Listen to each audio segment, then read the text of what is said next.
Hello, everybody. Do you know how to use sequence words when you're telling a story? Let's talk about it today. Sequence words. Do you know what they are? Sequence words help you tell a story. This poster, for example, I got from Pinterest, and there are many more there.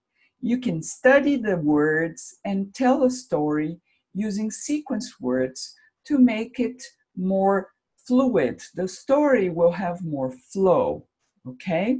So let's look at some of the words that we use a lot. We use first, we use to begin, initially, but there are many more, or like first of all, in the beginning. You can use many of those to start telling a story. In the middle, you're going to be using then, next, after that, soon. And sometimes when something happens in the middle of the story that breaks the flow, you could use suddenly, all right? In the meantime, or unfortunately, okay? At the end of the story, you can use finally, last, at last, in the end, to sum up, etc. Okay? So you can use these words to tell stories in the present or in the past. But do we use these words only to tell stories? What can we use these sequence words for? I'm giving you some hints for you to think about. If you were telling a person how to make something, or if you're giving instructions, safety instructions, for example.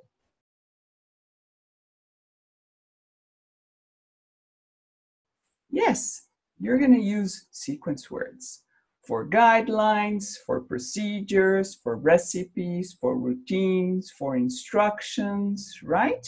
So let's try to practice our sequence words, thinking of some work routines that you have. So let's try to use sequence words within your job tasks. How do you explain to somebody something that you do at work? Or if you have to train somebody to do that job, you're going to be using sequence words. So here I brought you some ideas. For example, how do you present the company to new partners? If you have to teach me how you do this, you're going to be using first, then, finally, for example. Or how do you supervise services in your company?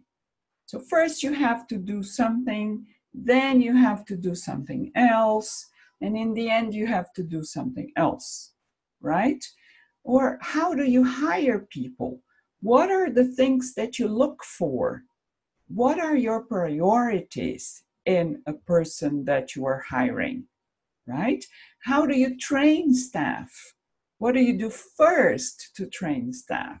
What do you do then or later or second to train staff, and so on, right? How do you analyze a document?